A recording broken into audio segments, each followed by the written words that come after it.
Okay. Hello, everyone, and welcome to the cert-manager bi-weekly meeting.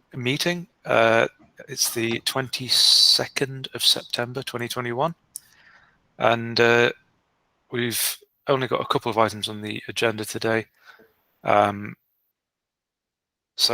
we might even finish within an hour this time. Shall we start with Amazon people? Would you like to introduce yourselves? Say hi. Yep, I'll start. I'm Brandy Kinlaw. I'm Software Development Manager of the Private Certificate Authority Connectors team. We are managing the PCA Issuer plugin that's in the GitHub repo. Hey, this is Nishant. I'm a software development engineer in Brandy's team. So I've just joined now, and I'm here to talk about the Slack channel, which we will be creating soon for managing the communication with the users of the Kubernetes plugin. Yeah.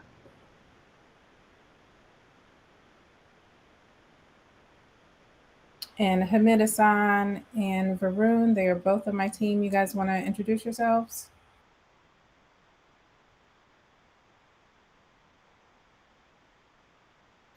I saw an unmute and then a swift remute after that. Maybe there's technical issues. I'll introduce them. They're both SDEs. Hamid-Hassan is newer. He's been on the team for about a month. And Varun as well, SDEs on my team. Nice to have you all here. Fair enough. Yeah. The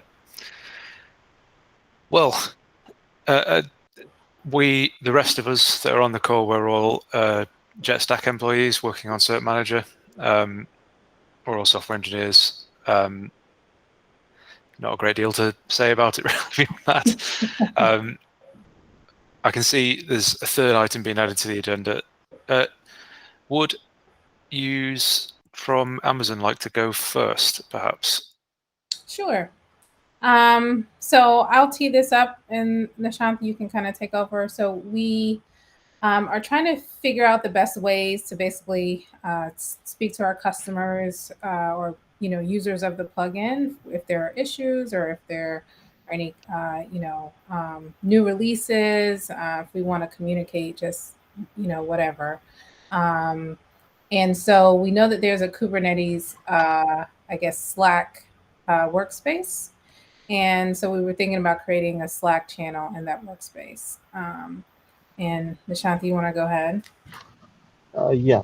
Like we are just getting started. Like we wanted a specific channel to communicate with our users. So we thought it would be exclusive to have our own Slack channel, so that our users need not have to worry about what about anything other than what is posted in our channel. So it would be very exclusive to our users. So we thought we'd go with this. So first, as part of getting started, we thought we'll inform the cert-manager team and hear your thoughts, and then request for the Slack channel in the Kubernetes Slack workspace. Yeah. So what do you feel like about the Slack channel? Or you guys have any thoughts, any concerns? No concerns from me, but we don't actually control anything about the Kubernetes Slack. We just are there because the channels were already there when, well, personally anyway, when I started working on cert-manager, the channels were already there. So okay.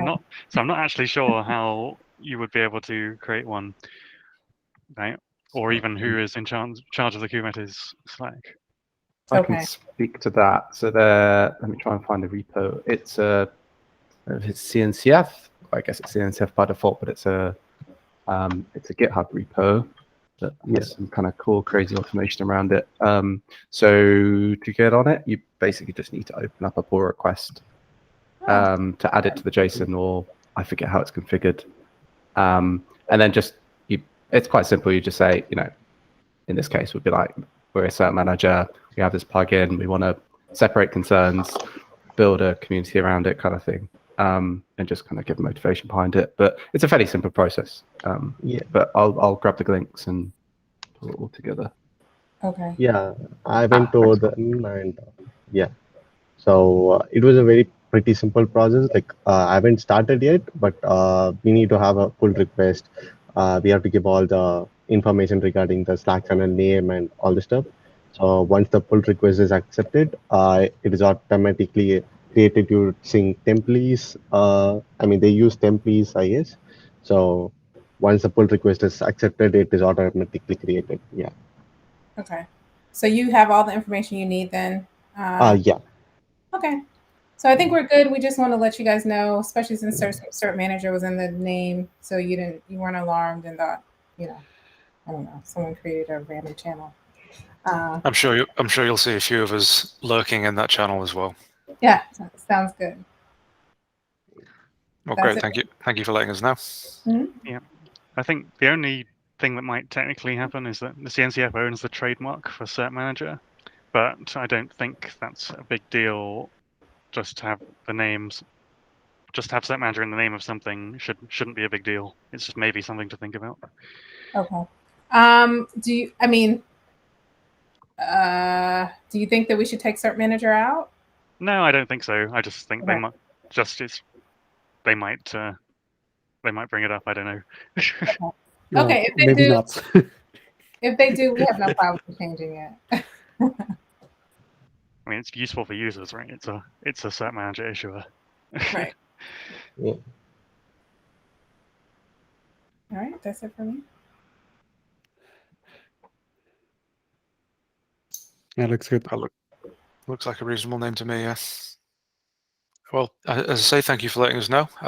If that's all that's to be said on the Slack channel, we can move on to the next bit, which is relating to infrastructure for cert-manager releases and signing keys and various pain points around that. So I'll start with some context for why I added this to the agenda. My experience with AWS is that a KMS key policy is sort of the authoritative statement of policy for that key, and nothing else applies to it. You can lock yourself out of being able to update the key if you don't write the policy correctly, but that's kind of what you want, because then you only have the policy in one place. GCP doesn't have the same concept. All the permissions are inherited. So if you're an owner of the project that a key lives in, you also are an owner of the key. Specifically, being an owner for KMS means that you can also sign with it or encrypt and decrypt with it, which we don't want to allow for keys in use by the cert-manager project, if that's at all possible, except for the things that we explicitly want to allow list to be the ones that can use that key. That, in this case, would be Cloud Build in GCP, which is the only thing that we want to be able to sign using the key that we're creating.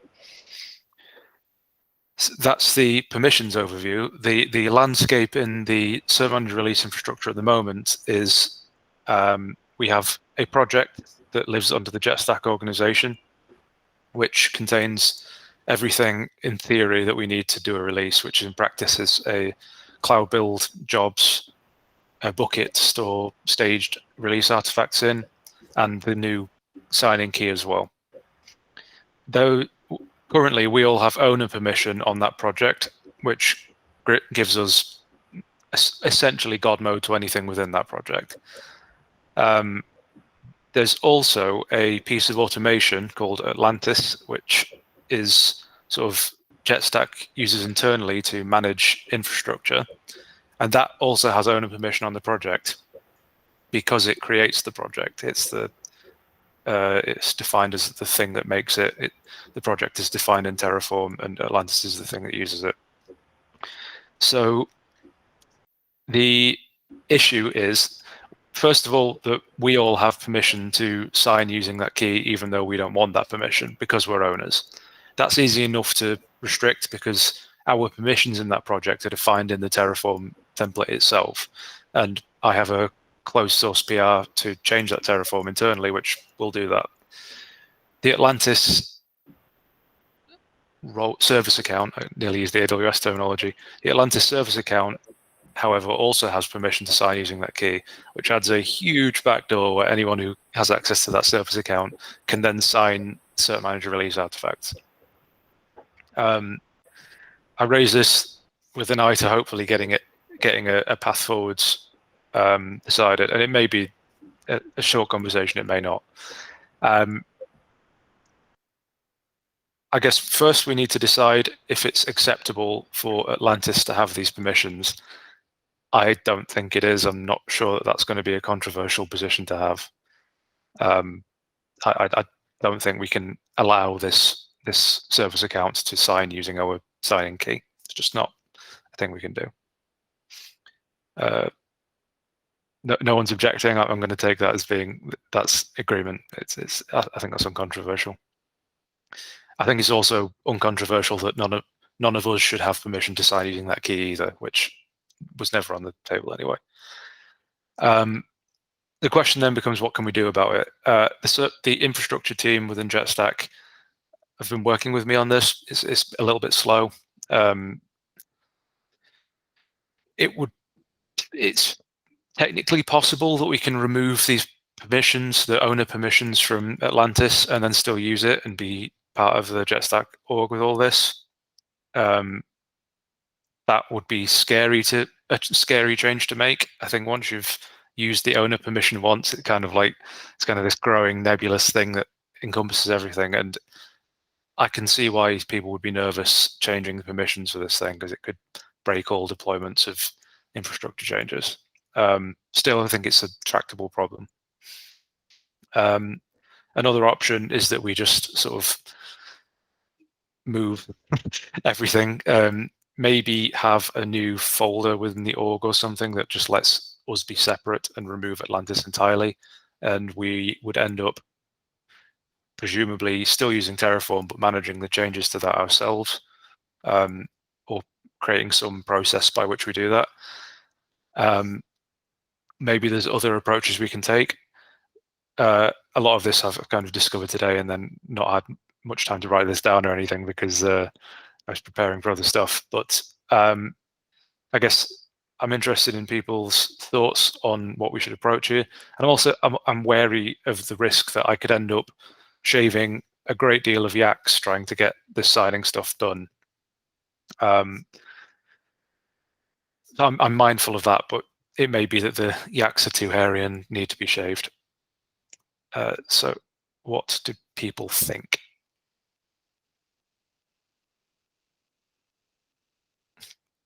Do people think? Do people care?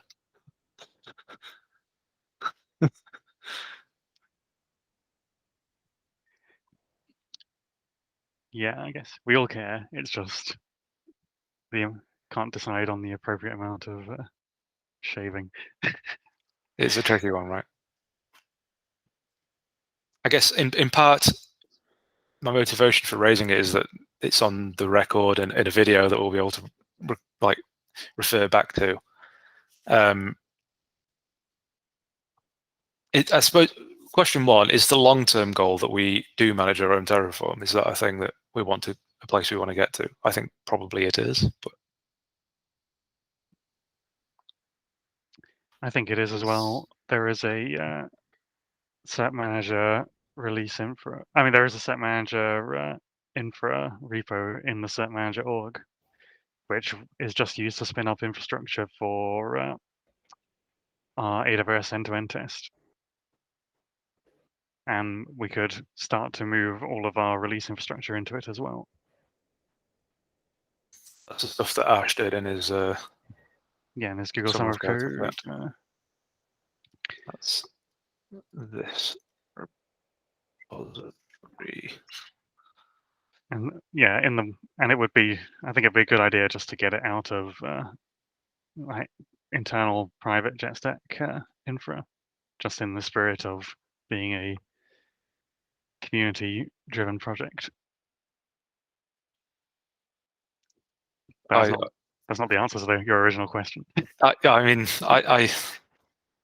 if it's universally agreed that that's a positive thing that we want to aim for, then I could I maybe could start shaving that yak. It's just a case of prioritizing our time, I suppose. Yeah, I'd be in favor of a separate repo. I think it should be a separate one to this, sorry. But having a repo in the cert-manager org, that's obviously like a very desired state, but it's a hell of an amount of work moving everything.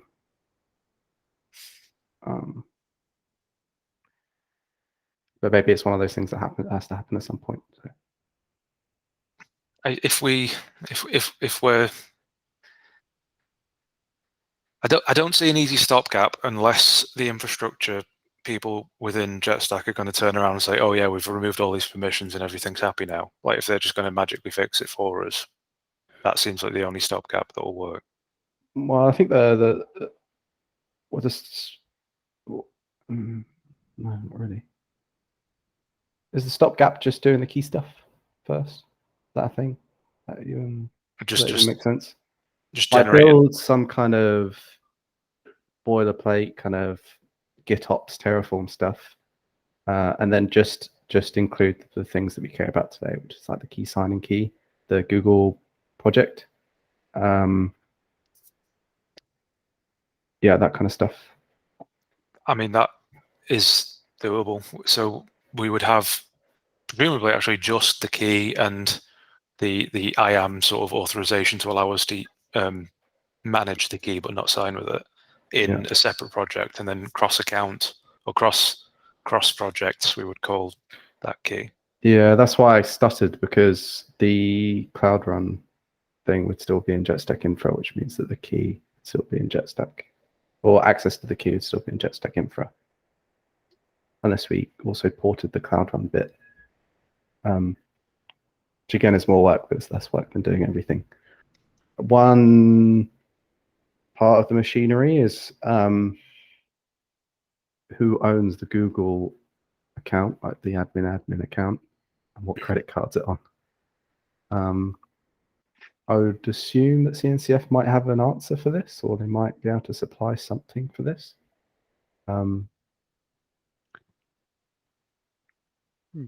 That's a separate question to, can we start the infrastructure as code though? Because you can just do it on JetStack Money, and then when we're actually ready to start signing, then we need to work out who's paying for it. Yeah. And it might be the case that JetStack sponsors anyway, which, yeah. I mean, the keys aren't adding a great deal of cost, and I mean they're already sponsoring the rest of it anyway, so I suppose it's not. Yeah. We're talking pence, like especially the Cloud Run and stuff like that. But obviously, it like needs to come from some credit card, which does start some kind of precedent, I guess. Yeah, and obviously the costs don't explode, but they become not like non-zero, like significant when you like take over Prow and all the rest of it. But yeah.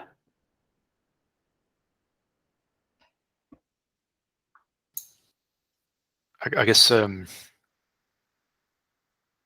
Scott, who would I need to talk to about the money side of that at JetStack? Would it be Matt Bates? Infra, just poke on infra. Just raise it there. It might be worth exploring.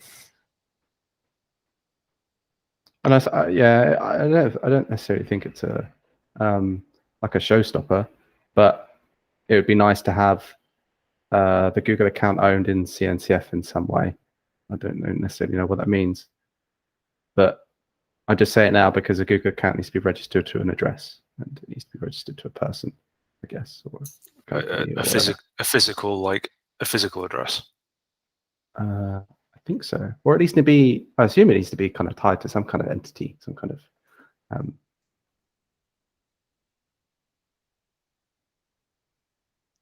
Who do we know who I would maybe talk to in the CNCF about that? There was that name of that person that I think Micah Housley pointed as someone for the security stuff. Chris Anischuk? they're like a super administrator, so maybe, but also maybe not. I guess they might know who. They might be able to redirect me if I reach out to them. Was that the name? Honestly, Chris? maybe just like a help desk in the Cube Slack could at least get you further quicker, maybe.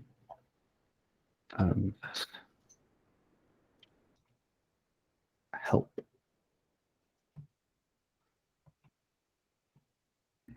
I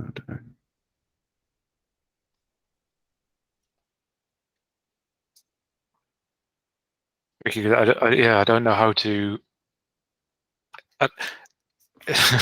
It's there's a name for the problem. I can't remember what it's called. It might be the Kissinger problem or something like that, where it's like, who do I phone if I want to talk to X? And who do I phone if I want to talk to the CNCF? Like, who's the person? Maybe you can chat. There are Slack channels like Slack admin. On the Kubernetes Slack, you may probably find the people who you want to talk to. Maybe that's where I usually go. Like hash Slack-admins on Kubernetes Slack. Yeah, this is the place where all the questions about. I know it's not CNCF specific, but like they're all the same people, the ones who do take care of this Kubernetes Slack and the ones who do this. So you may find things there. That's where I would look at. I guess I can ask there, and the worst that they say is like, not here. I'll go find somewhere else. And hopefully they'll be like, not here, over there. Yeah. Hopefully they'll just say, no, not here. No, people are quite useful or helpful, rather. So in that case, I will reach out. I'll try and reach out to at least see if it would be easy enough for us to just have a separate CNCF project, even if it's just at the beginning to just have the key in there. It's not the end of the world if it's still invoked cross account. I don't think, but even then, there's not that much in the actual Terraform file that we have currently. It's 200 lines with a lot of comments. So even if we ported the entire thing over, like the infrastructure, it's not much stuff there. Although I'm sure there's config that needs to be tweaked all over the place, which would be a pain. Where do we store the state for that Terraform at the moment? Wherever the jet stack thing does it, like I guess a GCP bucket, but there's this Vault Atlantis thing going on, which I'm not really sure how that works, but it does the Terraform. If you were to store, if you were to split the Terraform, would you need in the second Terraform to refer to the state of the first Terraform to get some, I don't know, project ID or something like that? Might be easier, maybe to move everything, do everything from one place. Yeah, I would presumably need the project ID. There's not really anything that stands out to me other than that. Though, there is a KMS key already for encryption and decryption, which incidentally has the same problem that Atlantis can decrypt with it because it has owner permissions on it. I don't actually know what that key is used for. Maybe secrets somewhere, but we're allowed to encrypt with it explicitly. Oh, it says secrets, so I guess. Oh, maybe it's in the release. The GCB jobs in the release repo. I think the key is referenced there. Now I think about it.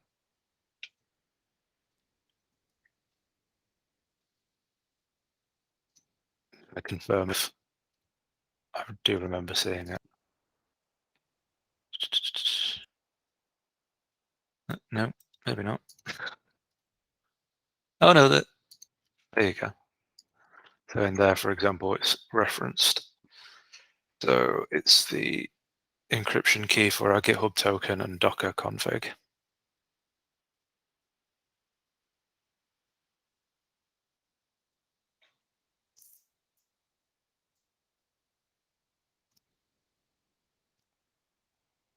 still, I'm not seeing a huge amount in here that's like super scary in terms of porting things over.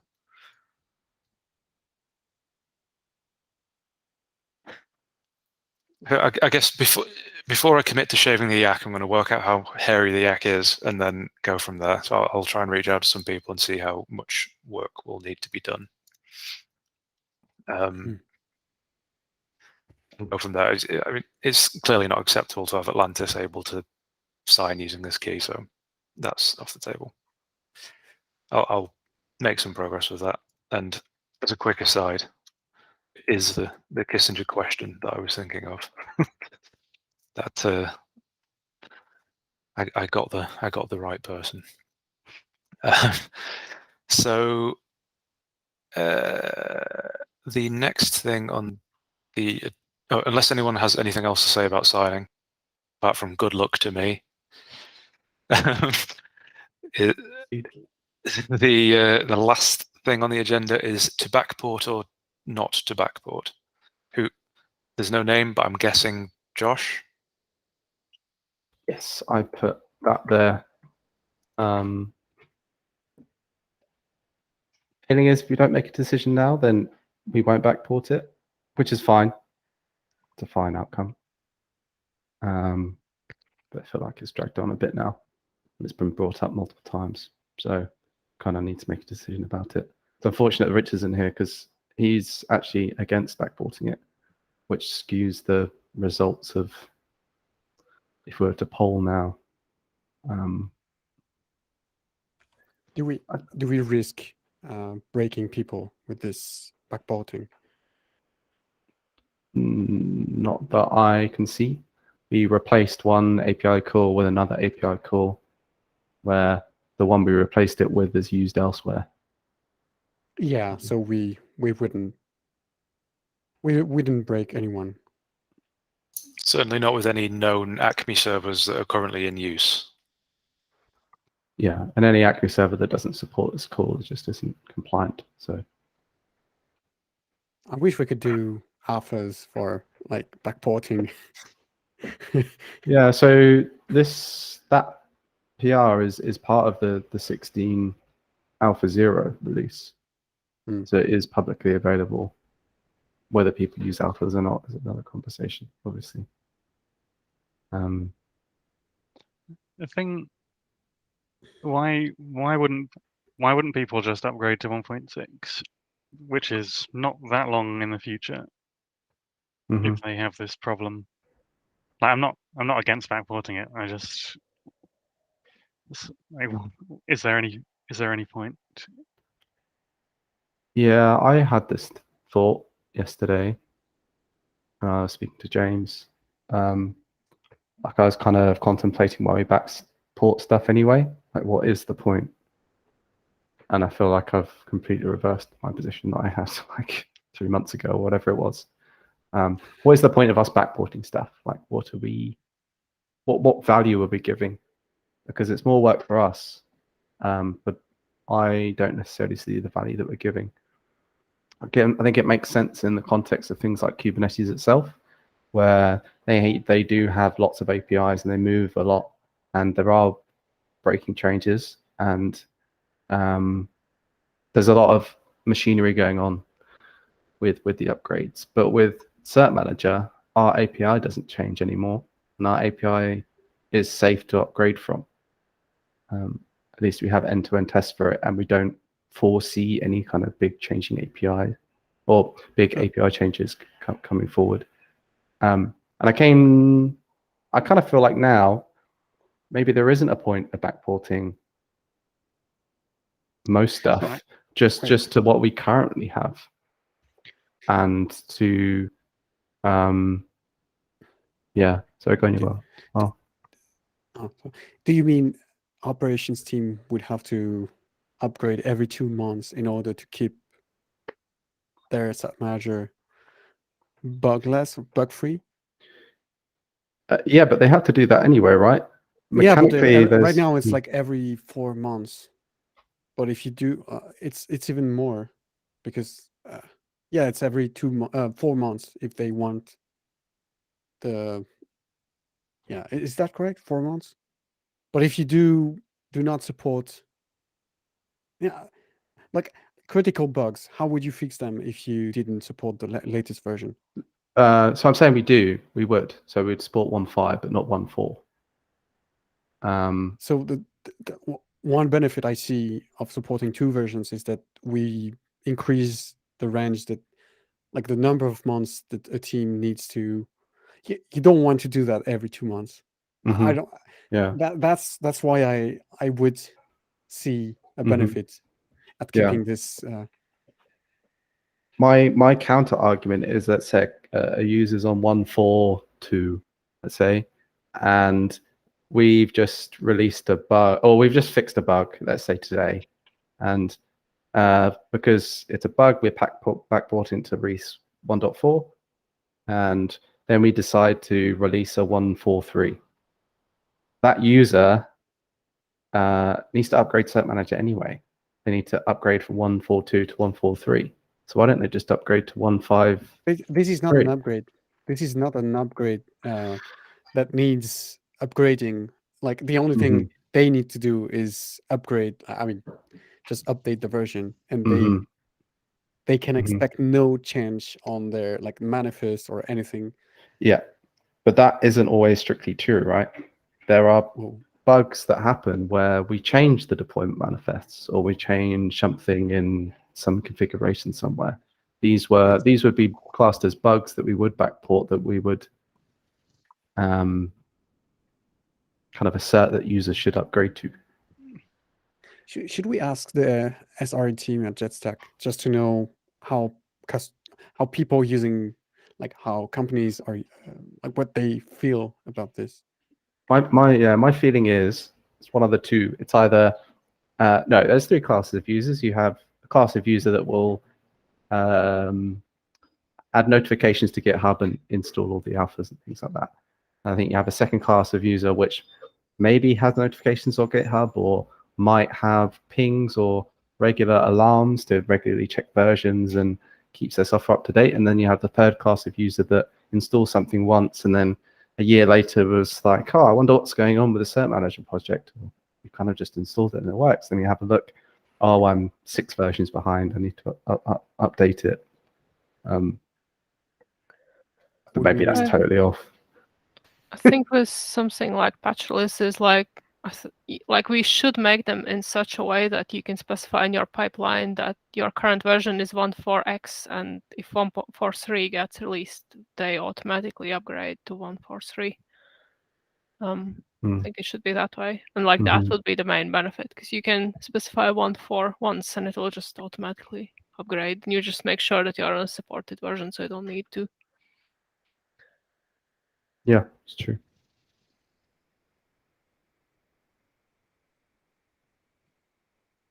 My question was, like, is this a critical bug? Because I think that was Richard's argument, and think about it, like, okay, maybe it's bad behavior from cert-manager, but it's not against the spec, because the spec is, like, doesn't say anything either way. The only thing we have is that the author of the spec says, I did not intend this. You could make the case that it's kind of sort of like a feature because it's adding support for new Acme servers, but the existing Acme server that we guaranteed is already works. I would just be tempted to leave it for 1.6 only, because like if it doesn't work for you right now, then like, I mean, users want thinking about the like type of user that has an old version running because they're just happy with it and don't care about new versions. Like, backporting doesn't help them at all. Yeah, it adds a feature that they don't use.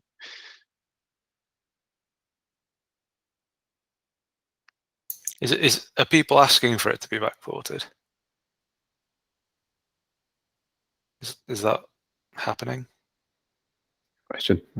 Not from my side. And maybe then we just say, if someone asks, maybe we will backport it, but otherwise just use the alpha, because for 1.6 or just upgrade. Just say, like, you can, if you need it today, use the alpha and upgrade to the final release in a month.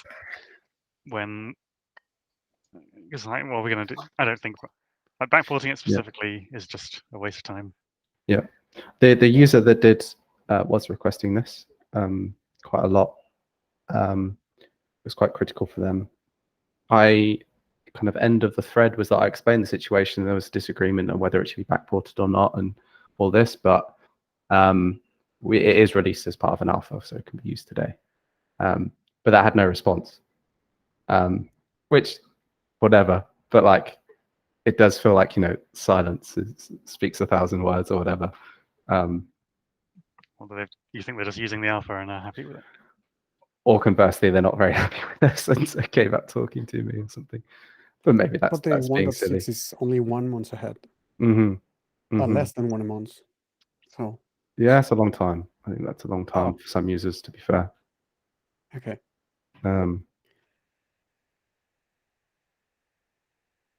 Yeah, I think, at least from my side, I'm fairly happy with not backporting it.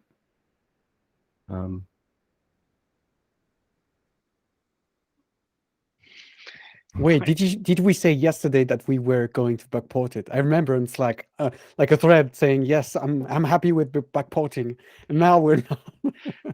I think okay, don't backport it to 1.4. If you want to release 1.5, then go for it.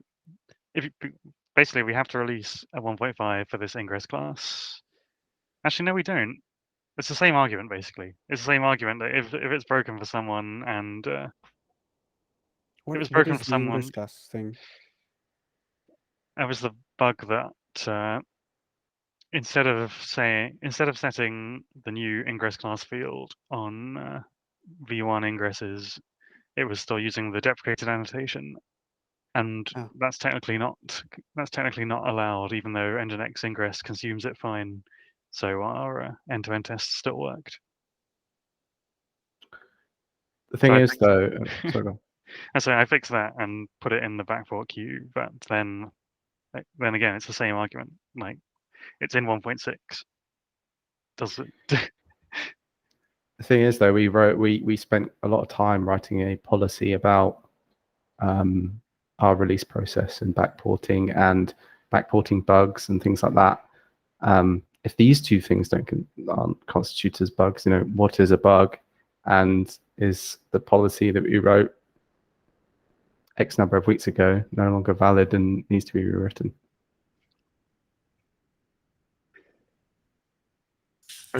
We can certainly go through the releases the releases recently which we have backported things for. The last one, for example, being earbur's renewal time with skewed duration periods.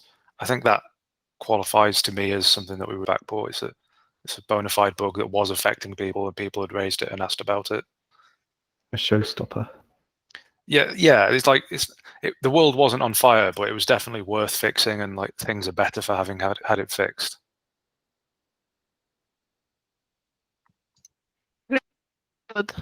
It basically would have broken something that might have worked like a couple of releases ago.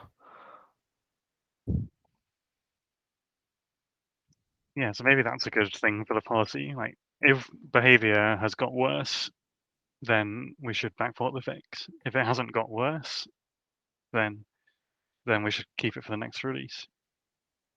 Maybe that's maybe to be pedantic, but in theory, there is a bug in cert-manager which would make everything blow up that we haven't discovered yet, and we fix it, but make the argument that it hasn't. Cert-manager already has had it, so the behavior hasn't been worse, but you know. Yeah, I get it. It's the kind of thing that's hard to define, but like we know it when we see it. I think we can make that judgment call. Mm-hmm.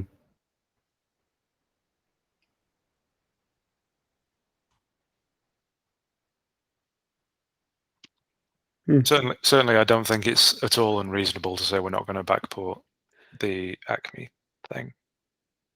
The ingress class thing has more of a case for it in my eyes, but unless someone complains, Yeah, I think I agree. All right, we won't backport it. in the notes, and then we should revisit the thing. Oh, actually, no, that's okay. One thing that does remind me that I do need to update the wording potentially in the comment of the PR that I linked. Or maybe it doesn't need changing. Maybe the wording is still true. But Like, yes, if it's like an Acme server that we never said we support, it's not really a bug. The fact that we don't then. Yeah, it's more of a feature. Like it's a feature that we start supporting more Acme servers. yeah, but then it's a question of semantics. Do we support Acme servers or do we support Acme? But This implementation of Acme. Well, we should. I mean, we should stop like arguing about us, and we should try and get them to update the spec. And then we say cert-manager 1.5 supports Acme this revision, and 1.6 supports Acme after this errata was added.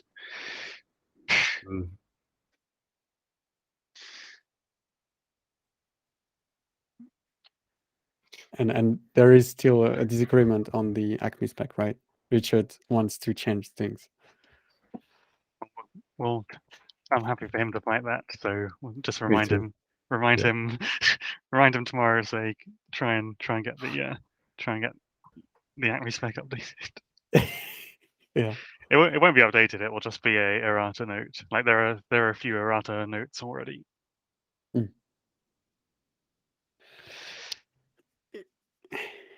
Okay.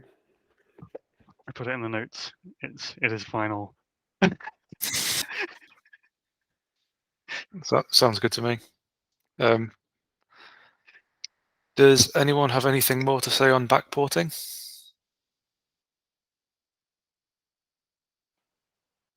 The finality of the notes or the finality of the conversation. Does anyone have anything else to bring up for the bi-weekly meeting at all? The 1 month deadline reminds me about the CMREL, which I'm quite keen. CMREL, CMCTL, the kind of renaming of the command and things like that. I'm saying it out loud as more of kind of reminder to myself and kind of me committing to wanting to get it out in 1.6. Yeah, makes sense. I would also like to public this out loud. I'd like to have signed builds in place for 1.6. I think that's pretty much a given. I'm hoping that I'll be able to get there with it. But yeah. Other wishes people want to share? Approver policy. Is there any? Is there something? Anything we want to be doing to advertising it more? I think it's on the website and stuff, but Make it part of our announcement for. Yeah. Like when I wrote an announcement with mail for gateway support. Just you can write an announcement for it and blog post. Maybe it's not even on the website. Where's it gone? I say it because in theory, using approver policy just makes your stuff more secure. In theory. Okay, well, put it in the notes again.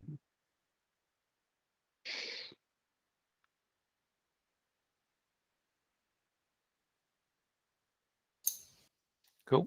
Anyone got anything else they'd like to raise?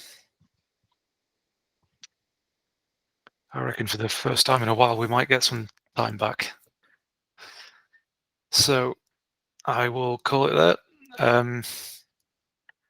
Thank you for everyone who attended. If you're watching this on YouTube, don't forget to like and subscribe and share this video with your friends. I'm sure your parents would love to see it. Yeah. See you around.